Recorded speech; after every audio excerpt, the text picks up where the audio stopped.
Hello, everyone. Good evening. This is Nina Sadowski, Program Director of NYU Los Angeles. I want to welcome you to the first session of the second sessions of the NYU Discovery Sessions.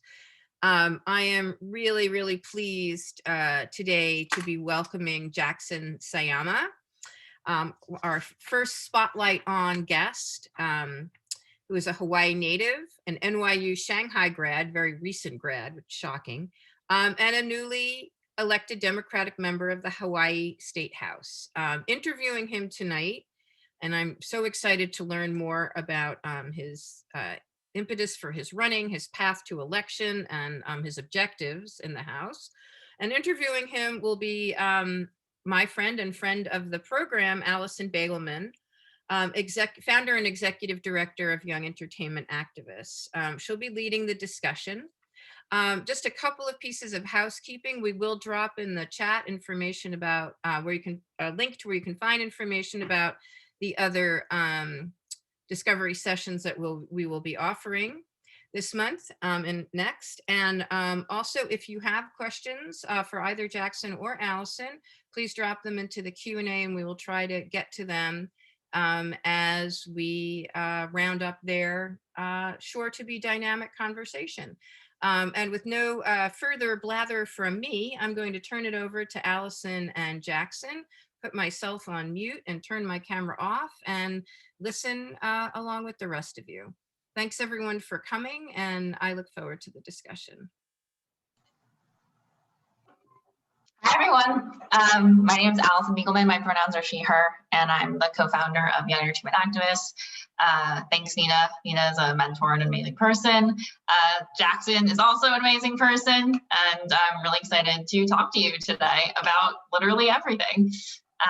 So I think I'm just going to kick it off with, some initial questions, if that's cool with you, Jackson. Sure, go ahead. Oh, sorry, I think we are having an echo. So let me mute. Okay, are we good now? Okay, well, I hope that's a yes. And let me know if there are any tech issues.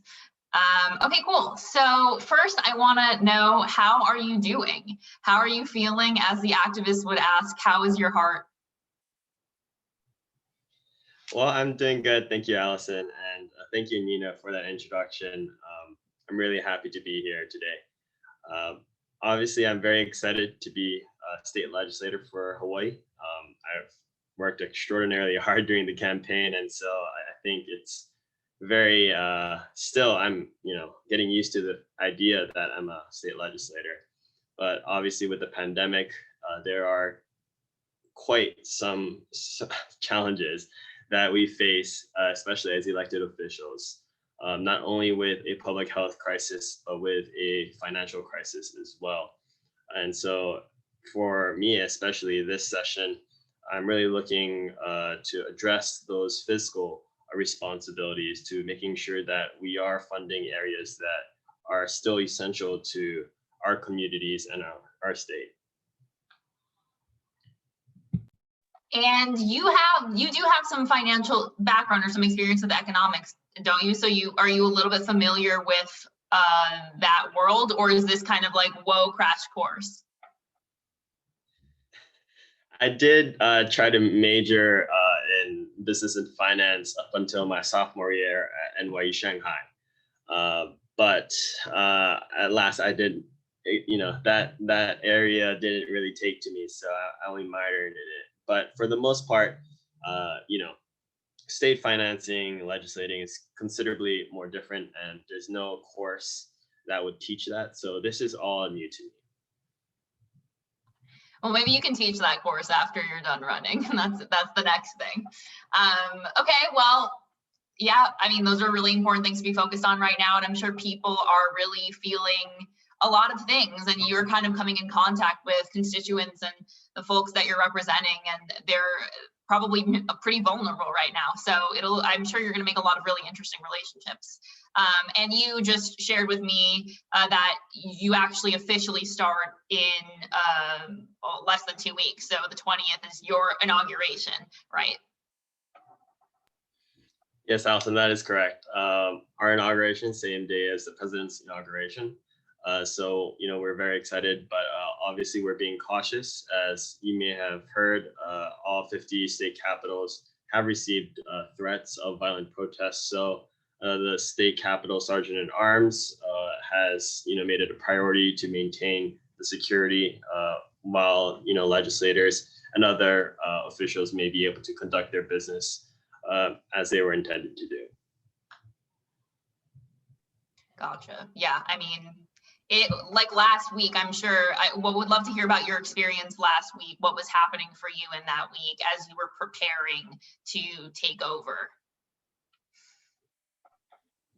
I'm sorry, the period before I took office in November. Yeah, I was just asking, last week, like what was happening in your world as all the craziness was happening outside, and just would love to hear like a perspective from someone who is about to be inaugurated. Sure. Obviously, the events that were happening in DC were extremely disturbing. And, it's not like we weren't able to anticipate this given the rhetoric surrounding President Trump's administration, even during his campaign and election, which has really, I think, has been unfortunate. And it's going to take a long time and a concerted effort by both Democrats as well as Republicans to, keep the civility, keep the respect that America's democracy really needs. And so elected officials, though I'm sure, may not be politically advantageous, should all come out and, make it very clear that, we don't stand for this type of rhetoric. We don't stand for this type of behavior. It's not worthy of our democracy and the principles that this great nation was founded on. And so as a legislator, I hope to carry out those principles and make it clear to my community and my state that, this is what the kind of democracy that we're hoping to lead our communities with. And so I sincerely hope that President-elect Joe Biden, as well as Vice President-elect Kamala Harris, will lead and make an example for our nation, at least for the next 4 years. Yep, well said. Complete agreement on that. I'm gonna back it up a little bit to learn more about you and your background. So, first we should know tell everyone where you're currently located. Sure. So I'm currently in my office at the Hawaii State Capitol, which is located in downtown Honolulu, Hawaii. Fantastic place for those who want to visit, obviously after the pandemic. Yep. Unfortunately, not going there, although we wish we were, I'm sure most of us, especially those on the East Coast. And okay, yeah, so great in Honolulu. And where did you grow up in Hawaii? Well, I was born and raised in Honolulu, in this neighborhood called St. Louis Heights. So in my district, I went to school there. Went to school at Punahou. Then eventually I graduated and went to NYU Shanghai for 4 years. And after then, I came back home. And I knew I wanted to run for office eventually, but I didn't expect it to be last year until my representative approached me and said, hey, I'm going to step down. If you wanted to run, this is, you should probably consider running. And so that's when I had to start making a decision of, should I run or should I not?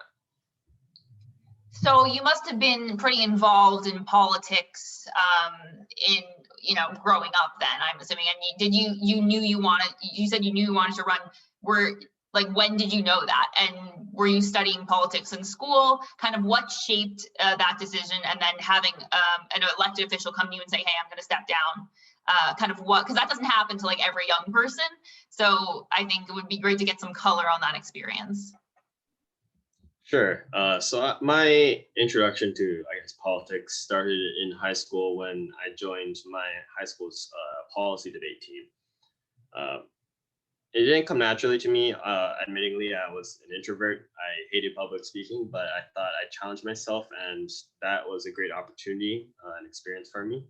And so even by the time senior year, I had dabbled with local politics and issues, just debating them, but not really getting involved in any sort of activism. But that summer, I decided to intern at the Honolulu's Mayor's Office of Economic Development. And so through that experience, the people I'm meeting in my internship, I got more and more interested. And eventually that led me to pursue an internship at Senator Brian Schatz's office in DC, as well as work on a congressional campaign in Hawaii. And I guess finally that led me to this decision. But like you said, a state house representative doesn't, approach any young person. The state representative from my district was Calvin Say. He was there for 44 years. And so he was, famous for going door to door and having a rapport with all of his constituents. And so he had a rapport with my family. And so he knew me since I was a baby. And I obviously, every time I saw him, I would ask questions. And so he knew that I was interested already. That's so interesting. Do you feel like it's a small community, like people know each other, you walk down the street, you see someone, that kind of feel in your area right now? Not quite. It's difficult to establish that kind of community in my neighborhood in St. Louis Heights, just because it's extremely hilly. It's difficult to walk to your neighbor's house because it's steep. But in other areas of my district, like Palolo Valley, which is really relatively flat, there is a strong community culture there. Not to say that St. Louis Heights doesn't. We do have a very active community association and neighborhood security watch. So Hawaii is, small compared to some states in the continental U.S. But again, it really depends on the neighborhood that you're talking about.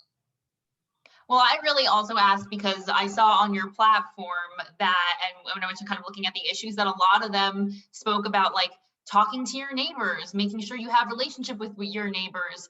Something really interesting that I saw was the disaster relief strategy, making sure that your neighbors so that you can contact each other. And I guess, I'm in Los Angeles and I don't, it's funny, my neighbor actually came down and gave me banana bread the other day, but I never talked to them, and you really don't interact very much. So maybe we're just really standoffish. I don't know, but I just thought that was the way you described that was really interesting, and would maybe love to hear more about your thought about neighborhoods and the power of knowing your neighbor.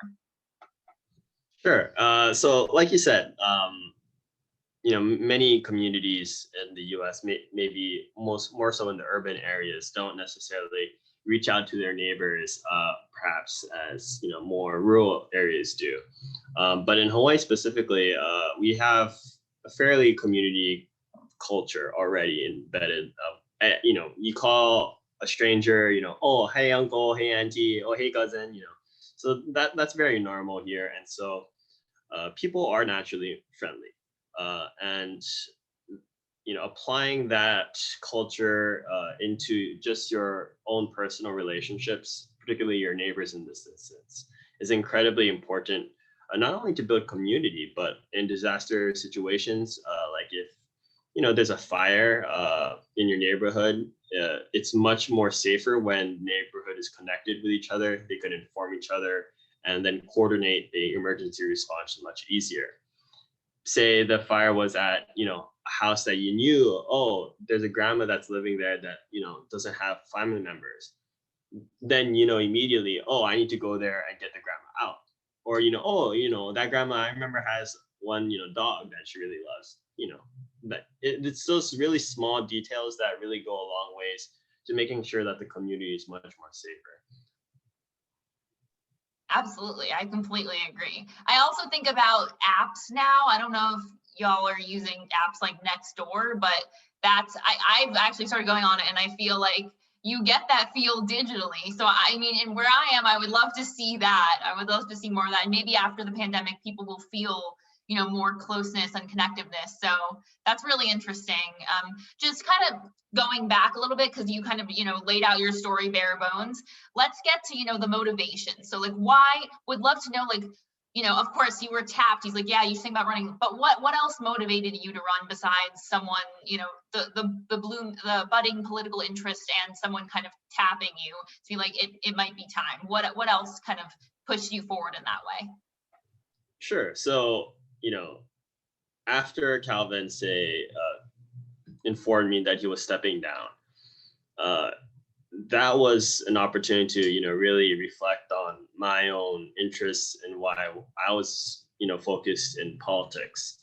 And after months of really introspection, reflection, talking to my mentors, it came down to, Hawaii is my home. It's a place where I was born and raised, where I love. And currently there are a lot of people moving out of Hawaii because the cost in Hawaii is extremely expensive, specifically with limited land. That leads to increased costs of, housing, rents, shipping. Everything is shipped here, so naturally things are more expensive, among other things. And so, with so many of my own family, my generation especially, leaving Hawaii for their own life, I felt it necessary for me to do my part in ensuring that Hawaii can continue to be a home for future generations. Just as my grandfather worked, to make sure that his family could stay in Hawaii, I need to do the same, not only for my future family, but for everyone. Well, and I assume that,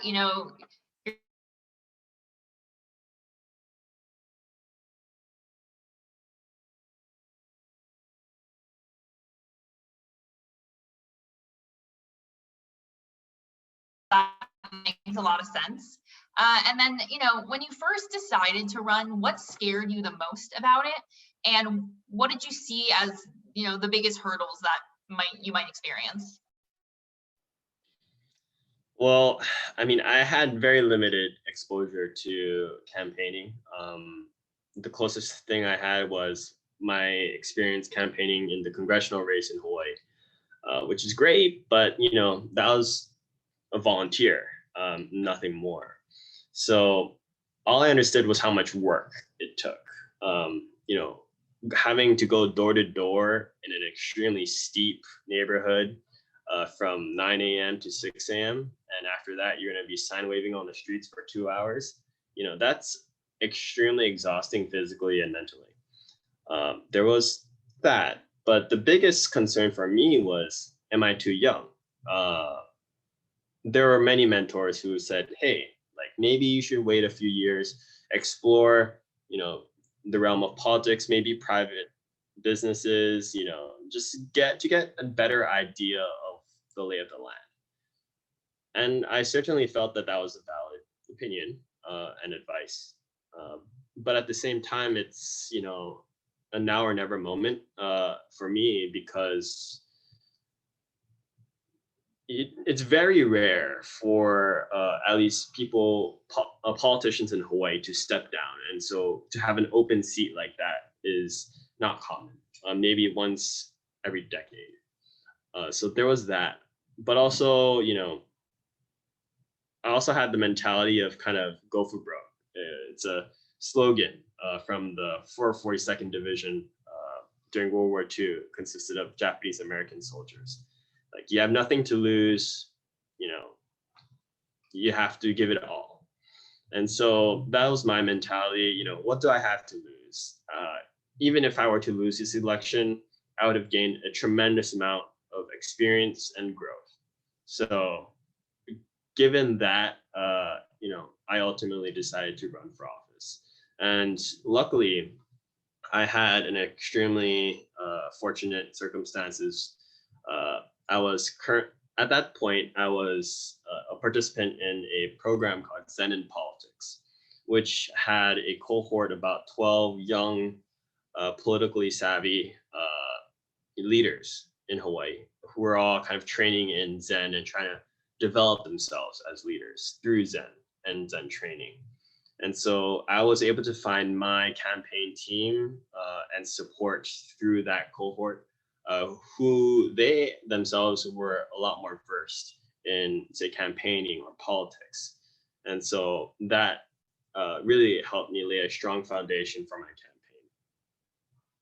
Yeah, of course. They always say, hire people that are smarter than you, and surround yourself with people that are smarter than you. So that's really a smart move. So in terms of your campaign, I know it was very grassroots. Would love to know, like, did you have marketing and comms? Did you have someone who fundraised for you? Like, what were the different areas that you were able to create, and sort of how did your campaign work just on a really tangible level, so that people who may be interested in running one day or just want to know kind of the nitty gritty can kind of understand how they would even do that? Sure. So the overall structure of my campaign team consisted of myself as the candidate, my campaign manager, who then delegated responsibilities to a communications director, a policy director, and a grassroots coordinator. Initially, that was the structure before the pandemic. And then my team kind of broke down because this was a volunteer thing for them. They had actual jobs to, attend to. So, there were certain changes throughout the campaign, which eventually just became me and my campaign manager running the show.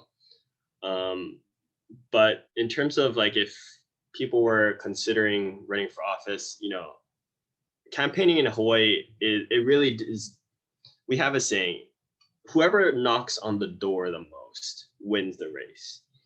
So that means you have to be there physically going door to door for hours on end. And after that, Hawaii is unique in the States in that sign waving is a very big tradition here. Essentially, you're standing on an intersection with a campaign sign or banner, just waving your hand to people, to drivers. And that's it. Like, there's literally no interaction. You can't communicate your vision, your campaign to people. All you're showing them is that, hey, you're willing to put in the blood, sweat, and tears. And that's a reflection of how hard you would work for them as a legislator when in office.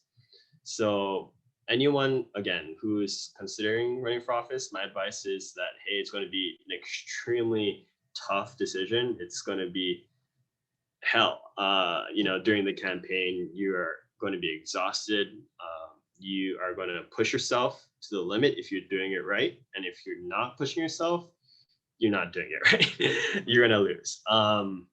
And I was up against 3 other candidates, 2 lawyers, both older than me, both had a lot more established networks in Hawaii politics than me.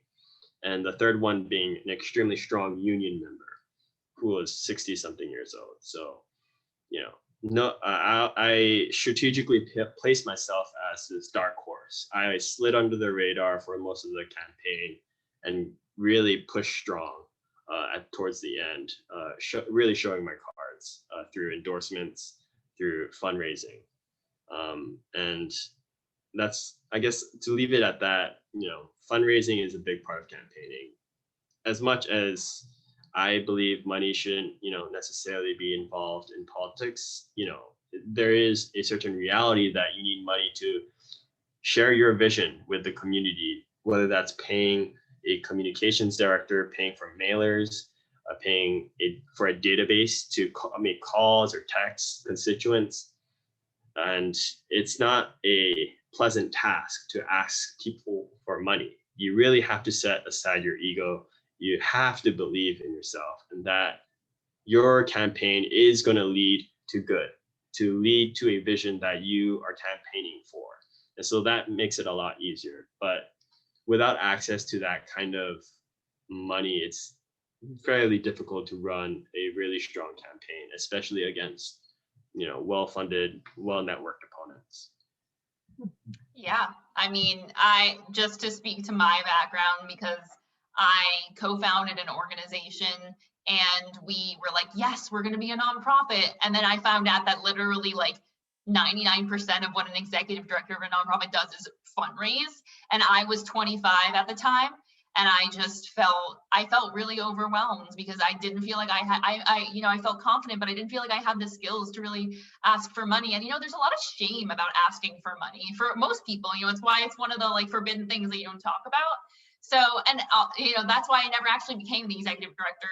That's a correction. I'm the co-founder because I just didn't, so we ended up starting a company and it's fine. And now I make the money that I put into the nonprofit. So it works out, but it's like, it's such a difficult thing. So what I would love to know, even for myself, this is my own personal workshop right here.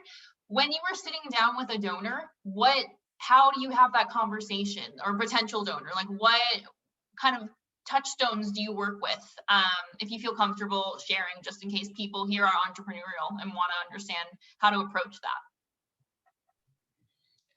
Well, I think the best way to approach those kinds of situations is, or really any situation, is really to be genuine.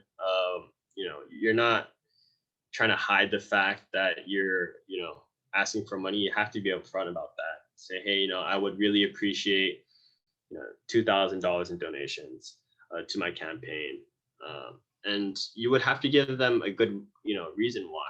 And in politics, especially in campaigning, that's difficult because, you shouldn't, for me personally, that you shouldn't promise anything because you have no idea whether you could carry out on that. The only thing you could promise is that you're going to serve with integrity, that you're going to try your best, and that, you're going to pursue this vision that hopefully, your donors agree with. And so if you could convince them like that, that's the best. But for me, a lot of my contributions and donations were earned from my family, my network. You just ask anyone, your aunties, hey, auntie, anyone, would be willing to spare a few dollars to donate? Like you just go to anyone. Again, shameless, but very necessary.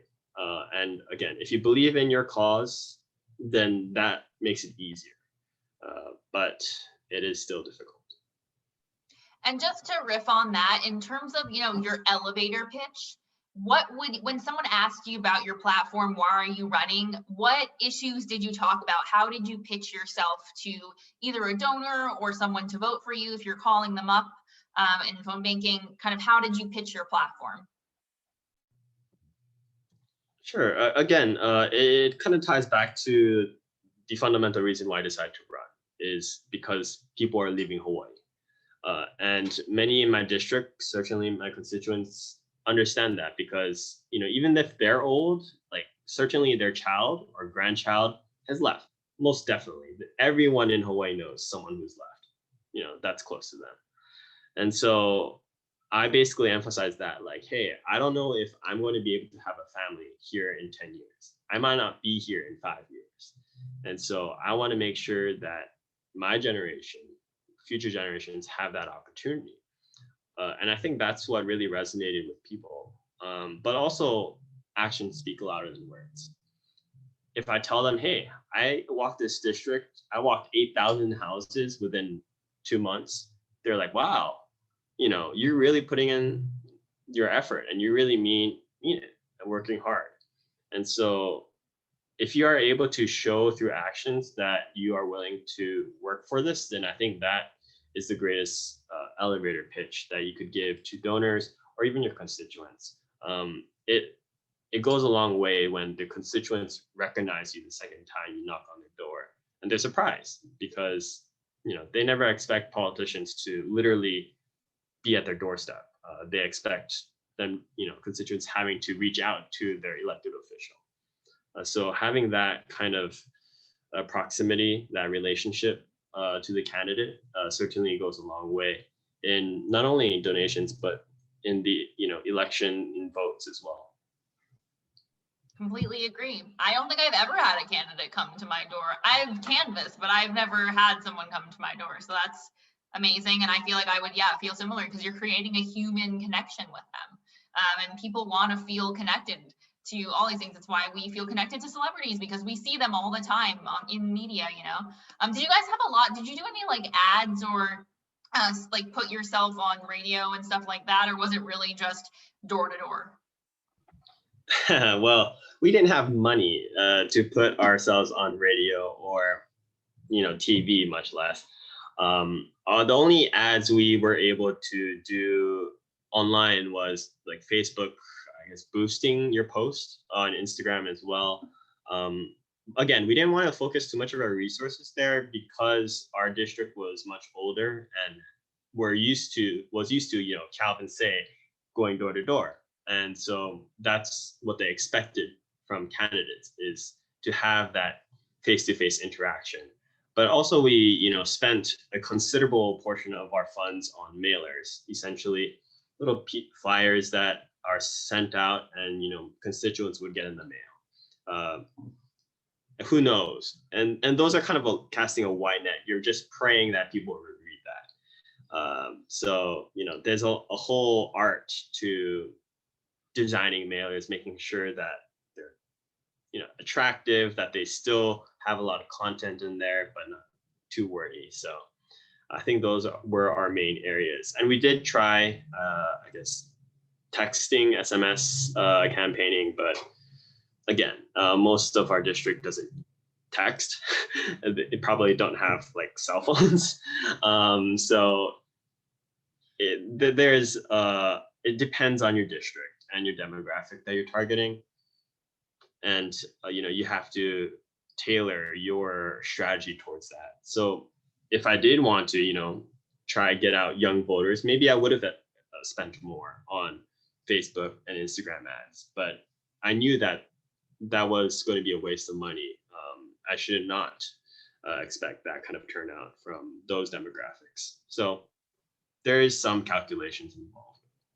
I mean, that makes a lot of sense for that, giving that context.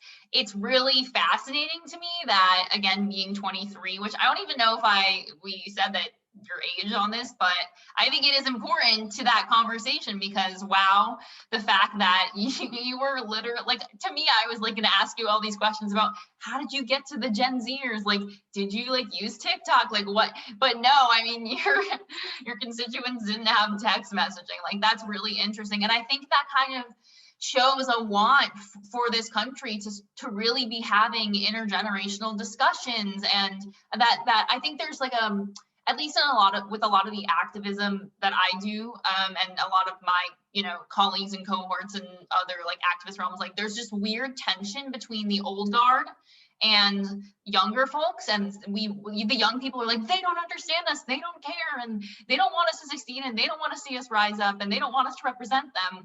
And that obviously is not the case in your district. And didn't you win? I think you won by like 75% or a really large margin, unless I'm incorrect. Or was it more balanced? No, you are correct. So I did win the general with a 75% margin, but in Hawaii, it's really the primary is the real fight because Hawaii is an extraordinarily democratic state. So the primary, I only won by 181 votes. So hey, every vote counts, no matter what people say, especially with local elections. And you're right that, my district, my constituency isn't very tech savvy, but I'm hoping now as a legislator to be able to reach out to those younger generations and hopefully, inspire them or at least educate them in how they could be more civically engaged. Because the fact of the matter is, like you said, there's this dichotomy relationship between the old guard and the new generation. And I can't speak for the US, but for Hawaii, I think the old guard, understand and acknowledge that some of these issues are beyond their lifespan, beyond their capabilities and what they could do.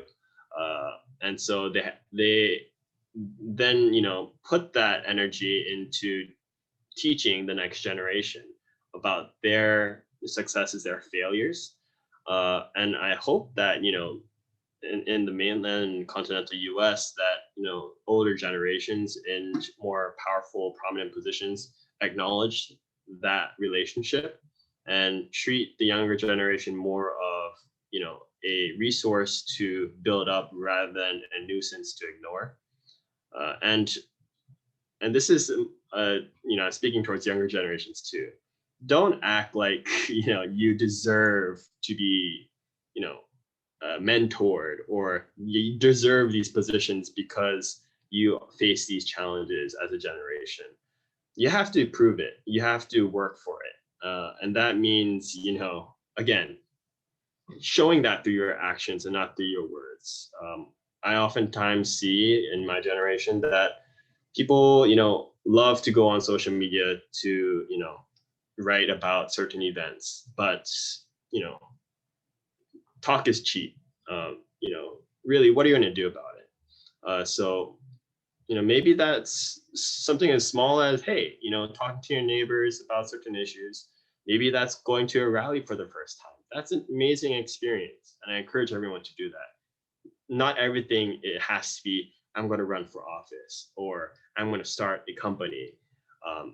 Do what you think you can do in your own capacity, but continue to push yourself, because all these issues that we face right now as a generation are extraordinarily large and require consistent effort and push to address. And so that's unfortunate for us, but that is our duty to not only our generation, but future generations.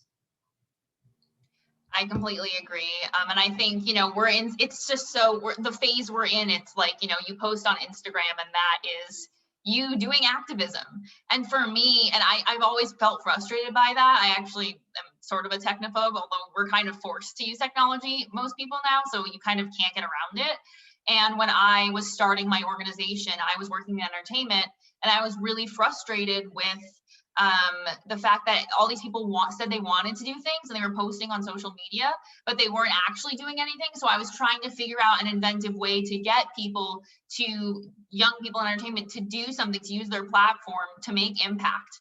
And so that's kind of, for me, I was like, well, I'll find the people in my network, similar to what you did with your campaign, right? So you're like, here are the people in my network, come help me with my campaign, come, donate to me, whatever. And then you start to empower them as you're doing this work together.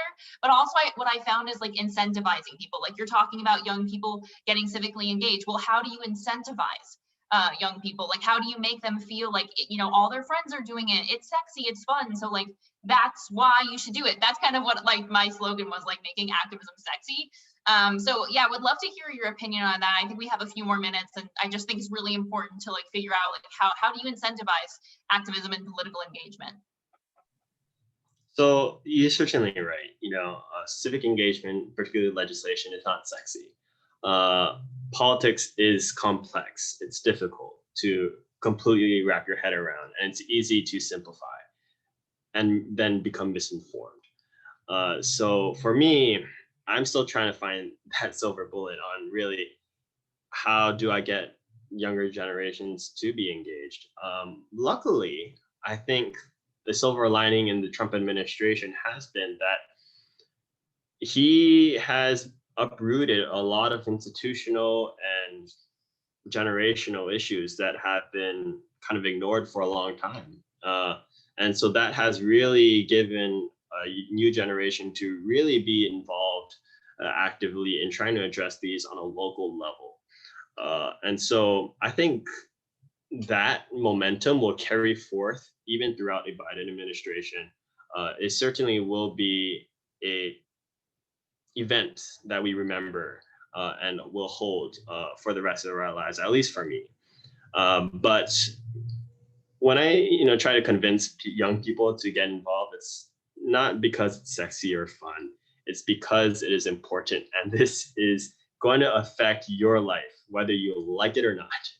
Fine, if you want to ignore politics, great for you, but you better not complain about what happens to how much you're paying for taxes, what kind of education your kids are going to have, or even trash pickup. Like, yes, that is a city and county or state a service that you have a voice in acting upon. So get involved, or just don't complain. So again, every aspect of life is related to politics, is related to governance. And it's important that young people understand that they have a vested interest inherently to, voice their concerns and ideally to get involved. Yeah, and I think we need people with every perspective on getting people involved doing this work, whether we think it's sexy or whether you think you just should do it, fear-based. We need all the tactics. So completely agree. I realized I skipped right over NYU and we're at an NYU event. Like, that's so silly. It's because I went to USC. So, but I would love to know, now you're in politics, and I think it's interesting that you did go to school in Shanghai. So would love to kind of hear your perspective on being there for school and sort of the political experience there, and then now being back, and how you kind of see the differences, and also just your experience in general. Sorry, that was talking about my experience at NYU Shanghai. Yep. Okay. Mm-hmm.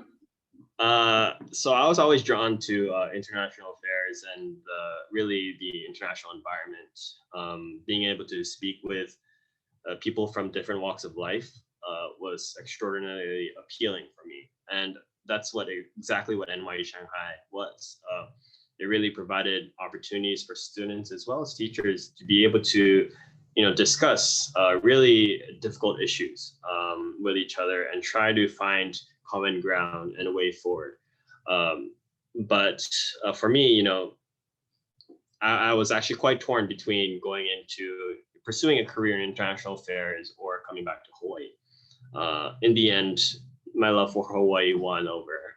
But I certainly think that even if you're focused on improving your state or your local community, you're going to have to be able to understand the importance of our interdependence as countries, as a world, because the world has become a small place. We need to be able to understand why issues, say in China with the case of COVID-19, matter. Why is it that we have these allies, these partnerships between countries, and how does that affect your community at home?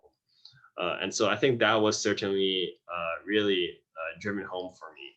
And I hope to continue to pursue as a legislator here in Hawaii is to really be able to bridge the gaps that the Trump administration created between the Pacific powers, mainly the US, Japan, China, and other Pacific powers like the Philippines, Australia, even Russia. So there are great opportunities for us to collaborate, to really come together as a world to address these really complex issues like climate change. So again, I would encourage anyone, even if it's not NYU Shanghai, to really put yourself out there in the world, to really expose yourself to different cultures, to different ideologies, because that just might help shape your own view of the world.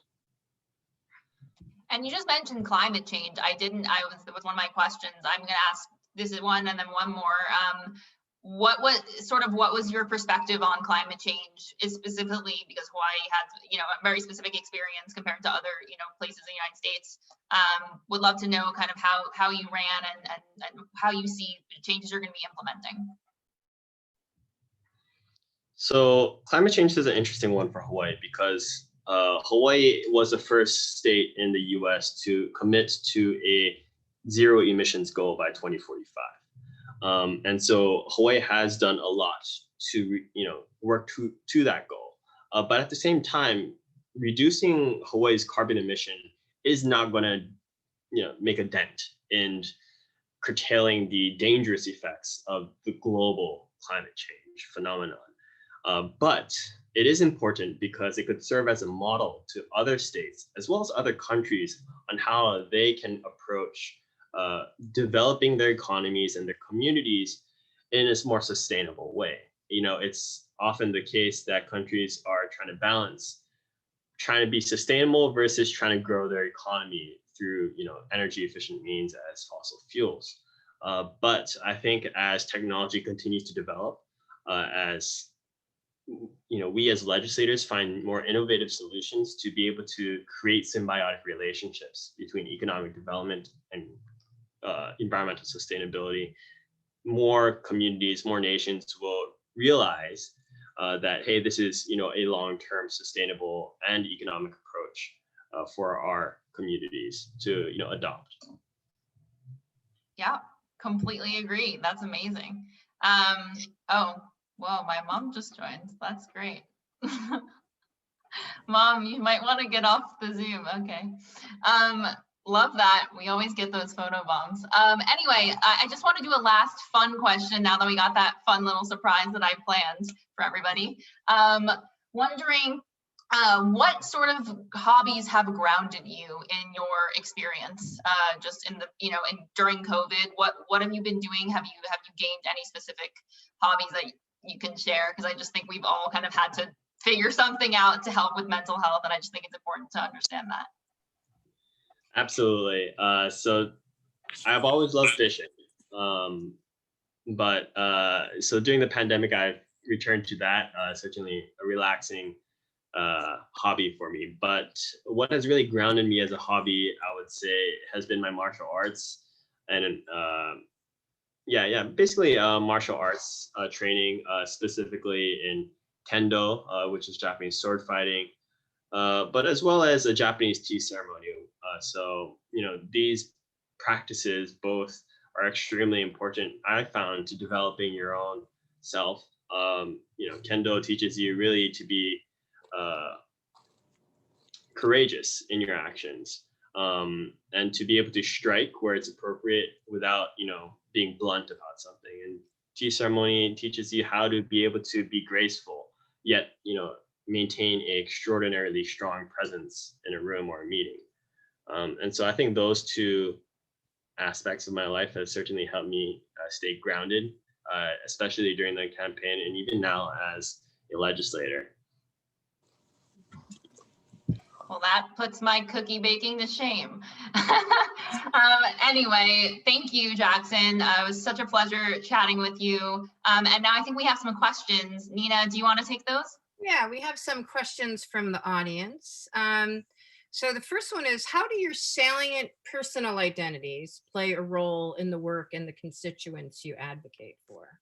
So I guess the first question is, what are your salient personal identities? Obviously Hawaiian, young, we've got that. I found that part of the conversation about the demographic of your constituency fascinating, I have to say.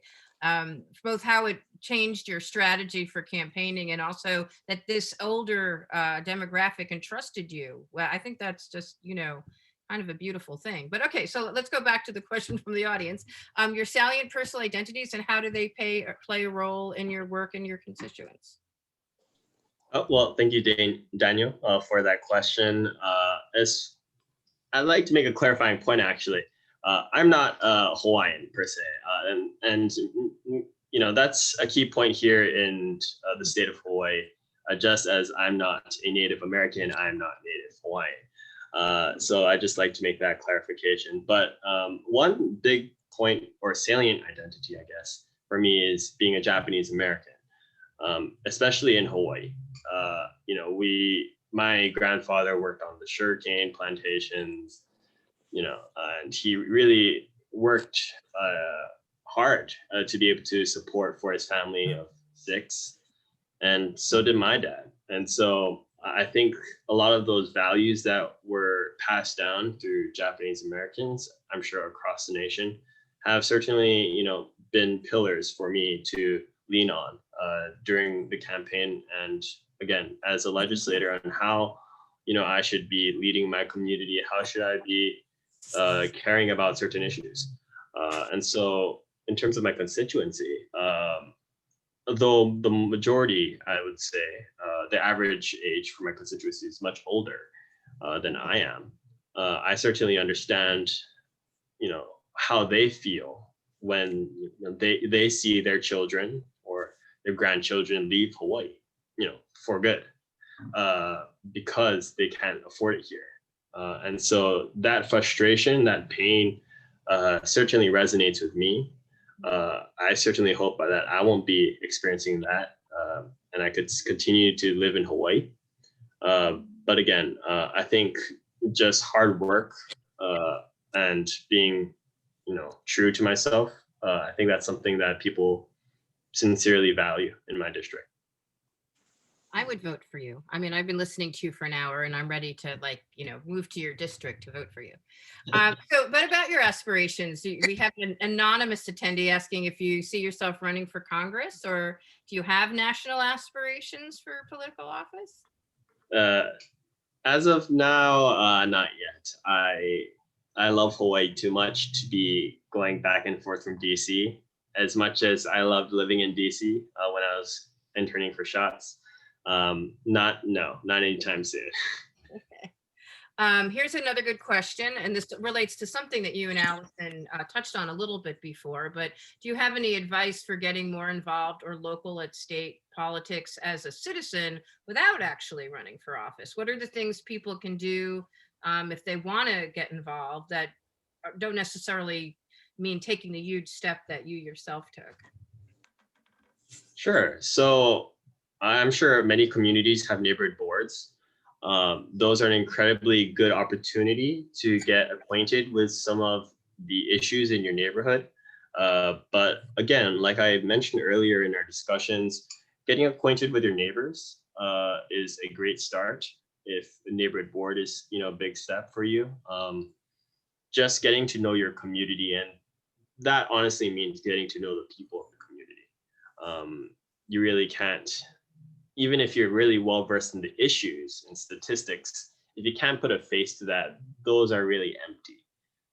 It won't resonate as the same way when you could say, oh yeah, I know, my neighbor down the street, she has these issues that relate to her, and that makes it a lot more personal. So make it personal for you.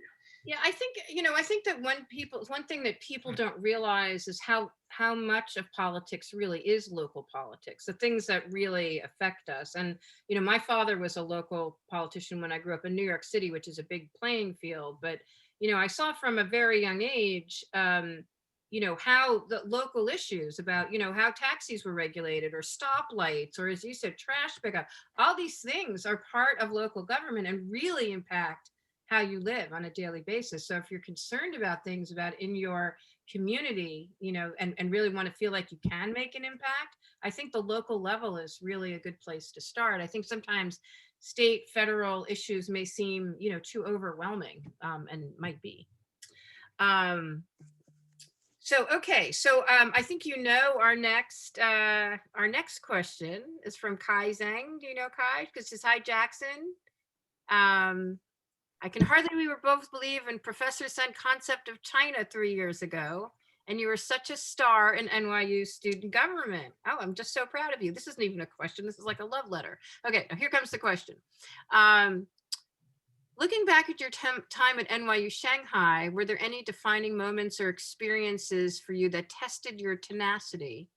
And also, who would you say are your biggest supporters in the past couple of years? So I guess there's two questions there. What defined you and sort of forged your tenacity while you were at school? And where have you found the most support as you've been out of school and taking this next step? Well, it's funny because student government was an extraordinarily good opportunity for myself to develop my leadership skills. Mostly because NYU Shanghai student government was relatively new. There was a lot of work to be done. And so that, gap gave me a lot of opportunities to step in and, really grow. And I've made a lot of mistakes, but those mistakes have certainly, showed me how I could be a better leader. And so what has grounded me? Again, I have to come back to my training. In Kendo, like, it's not a pleasant activity. You are literally getting beaten with a bamboo stick. It hurts. It's, claustrophobic. You're having all this, helmets and gear on. And at the end of the practice, you're sweating, you're bruised up. It's not great. But at the same time, like, you go through that exercise a number of times and you understand that, okay, after all this, like, there is progress. That's how progress is made, just by little steps at a time through extraordinary amount of effort. And as a small child, my dad is the Zen abbot. And so he would make us meditate for 30 minutes at a time. And so if anyone has meditated before, your legs cramp up, you've lost sensation or they're burning. And so it's not pleasant. But again, you have to hold your position. You have to breathe calmly. And that's an extraordinarily great training for any leadership experience. You're going to be put in situations you never thought you would be in, but you can't get tense. You have to relax. You have to breathe and be able to execute. So I think those were great, a training to leading up to my life. I love that you said too that you learn the most from the mistakes and failures, because I think that's often the truth. But it's often young people, and I don't mean to tar you all with the same brush, but I think it's hard. It's hard unless you're sort of a mature individual at whatever age, and there are plenty of immature older people too. I won't name names, but it's very hard to admit to failure and mistakes and to be contemplative about them and reassess and say, what did I learn from this, as opposed to either pretending it didn't happen or just self-flagellating. So I think that you have this beautiful sense of humility about you, which I think will really serve you very well when you're running for Congress. I mean, just putting that out there. Yeah, no, like you said, failure sucks. It hurts a lot in the moment. But you should not be afraid to fail, especially when you're young, because that's the best time you have nothing to lose. What, you get your, pride hurt? Like, that's all that's going to happen. Maybe you get a bad grade on a test. So what? Learn from it and never experience that same pain again. Yeah, that's all I have to say on that. Do you have any final words of advice or wisdom that you'd like to share with our audience about sort of, it's a sort of an extraordinary thing you did. And as listening to your story, it was partly being in the right place at the right time, but it was also all the things that you have done in your life that made you in the right place at the right time. So is there any final words of advice for people that you would just like to add? And I'm sure we have sort of a mixed group in terms of people pursuing different kinds of dreams. So, but what would you say to them about going forward? Yeah, so whether you're looking to pursue a career in politics or anything else, I think this is applicable.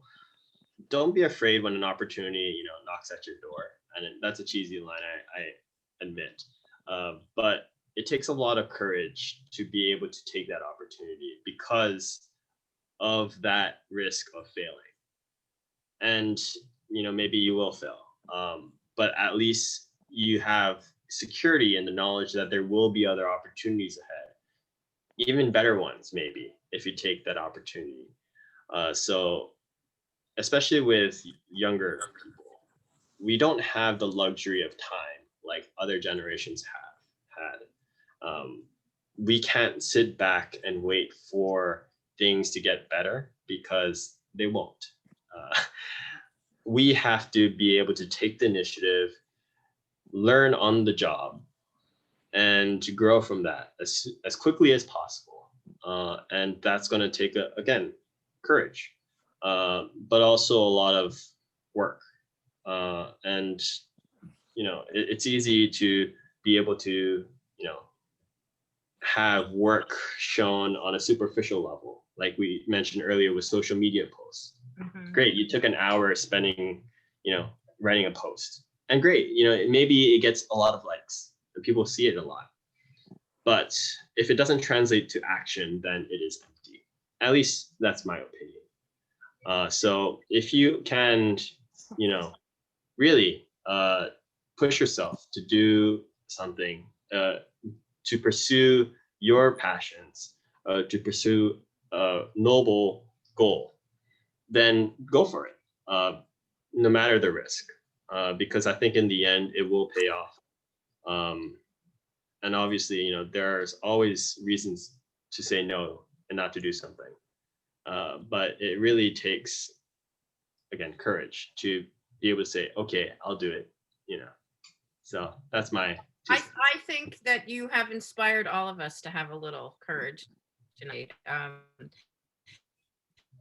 I look for inauguration and to your time in the House. I know you're going to do great things for your constituents. I hope you'll stay a friend of NYULA so we can keep tracking your career and bring you back again as you rise to the heights of influence. And wish you a great inaugural term.